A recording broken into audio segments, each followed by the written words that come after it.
What's up, y'all? We just got the latest episode of Solo Leveling, episode 6 of season 2. And man, every episode feels like a movie, man. Like, I'm loving this series, yo. Your boy Jinwoo, he's just that guy. He's just that guy when it comes to MCs, man. Like, this dude is just amazing.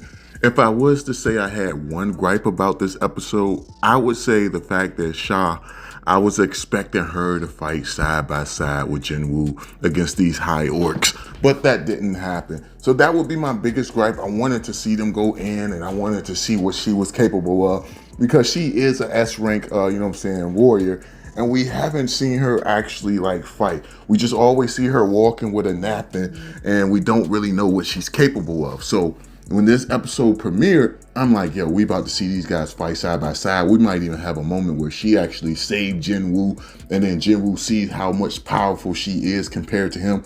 I was thinking we were going to get one of those moments. We didn't get that. In fact, Jinwoo had everybody just surprised and awed the whole episode with what he was capable of. Even the high orc leader, he was just like, yo, damn, like, who is this guy? What is this guy? As you had Jinwoo just like come in and just wreck shop. Now, shout out to the leader of that group that was with Jinwoo. Shout out to him, because you had it where the high orc used like the fear threat ability on all of the people there, and they were all frozen with fear. I mean, they could not move. You had people saying like, yo, I'm nothing but an insignificant bug compared to this guy. Like, these guys was not moving, but the leader, he somehow was just like, yo, you know what? I know this situation is dire, but in order to close the gate, we got to defeat the leader. So I'm going to just go straight for the leader and see what happened.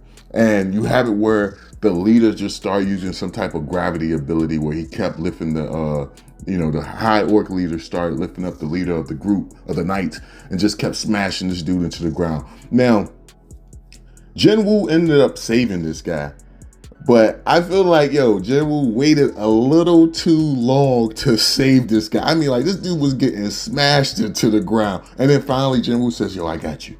I'm going to protect you guys. And I'm just like, yo, but why'd you let him suffer that much before you jumped in? Like, you could have helped this man like 2-3 slams ago.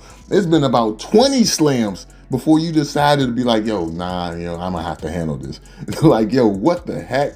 But I love it how the high orc leader said, you guys are nothing but pure entertainment for me and my soldiers. We're going to fight, torture y'all one by one so that my men can have a great time. And I ain't going to lie, that right there, other than Jinwoo, if I was in that group, man, I would have been terrified. I would have been like, I don't know what we're going to do, bro. One by one, I'm not going first, because, you know what I'm saying? But then again, I don't know, maybe going first is cool because you wouldn't know what's going to happen to you. Everyone who goes last, of course, that's when they'll be like, yo, damn, this is crazy right here. This is crazy. But all in all, man, this episode was amazing. I mean, getting to see Icarus, getting to see the bear, getting to see, Iron, seeing all of them fight against all these high orcs, and they were wrecking shop. Now, pay attention to him. Jinwoo has gotten a lot stronger since, he fought the elf leader in that snow stage. I said snow stage like it's a video game, but in that snow dungeon. And you can see it because if you look at at his summoners, at Jinwoo summoners, their color looks different. When they face off against that, that very strong elf in the snow, their flames were like blue. In the beginning of this battle, it started off as purple, and then you can see the colors are changing. So you see that his characters, his summonings actually get stronger as he gets stronger, and I like that. But man, this episode, just seeing all of them go in. Icarus, when like he dropped his big sword, pulled out the 2 small daggers, threw it at the high orcs. That shit was goated. Then you had Iron just swinging that hammer all around, just smashing with a smile on his face, like, yo, bring it. Then you had the bear. I can't think. Maybe I'm messing the bear name up. Maybe it wasn't bear. It might have been something else. But you just had the bear going around and smashing the warriors. And then you had it where your boy Jinwoo was like, arise. And you see that he turned some of the high-ranking orcs into his servants. And you had him looking at the leader of the orcs like, yo, this is going to be your fate too. Okay. I was like, yo, this shit was crazy. You're going to be one of my servants too. the next thing you know, you got it where they start clashing. You had it where Shaw, she walks in, she starts seeing what's going down. She's like, yo, what the hell is this about? Then you have it where old boy, I believe his name is I believe his name is Young. Hopefully I'm getting his name correctly.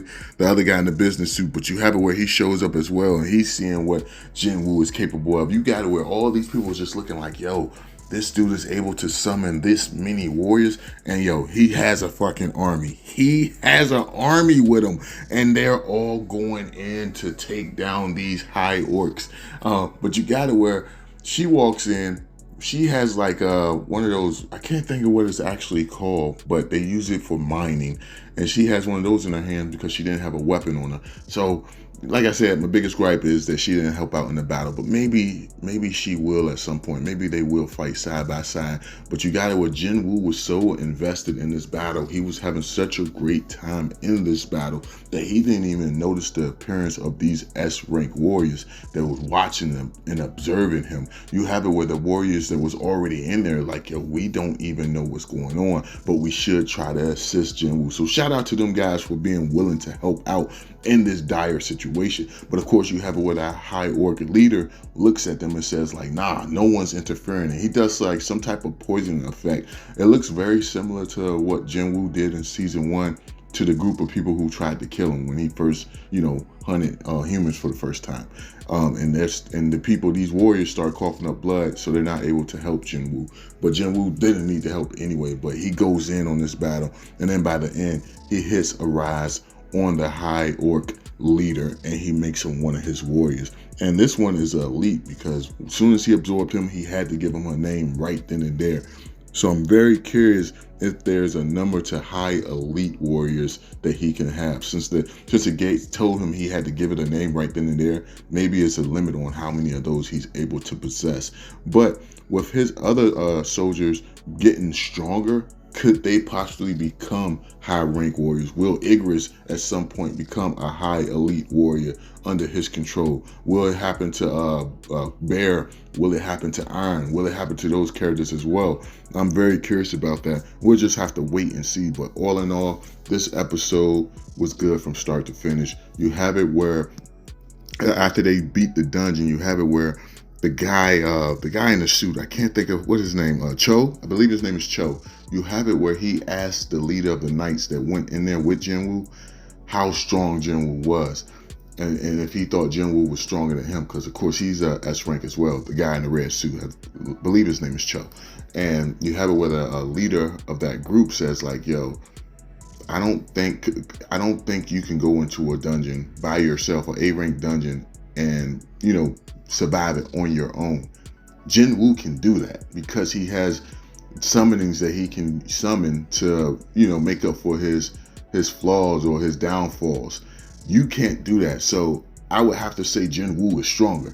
And you have it with this S-rank warrior, Cho, he's kind of like, man, I've become a joke on the battlefield. And he walks off. So I wonder if he's going to try to challenge Jinwoo, or if it's more so he's going to try to recruit Jinwoo. Because remember, the episode prior to that, he tried to speak to Jinwoo, and Jinwoo walked past him like he was nothing.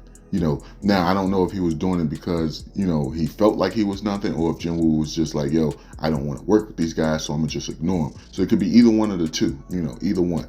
But I think it's more so Jinwoo ain't want to work with him. Not that he considers the guy to be a joke. But I'm really curious what's going to happen in the future of this series. Is Jinwoo going to join one of these groups? I know right now he's working with the guy that, calls him Big Bruh because, they were together in that dungeon in season 1 where Jinwoo killed people for the first time. But very curious to know y'all thoughts on this episode. Did it feel like a movie for y'all, or am I just too amped and I need to calm down? Let me know in the comments down below, and I will catch y'all in the next one. Peace.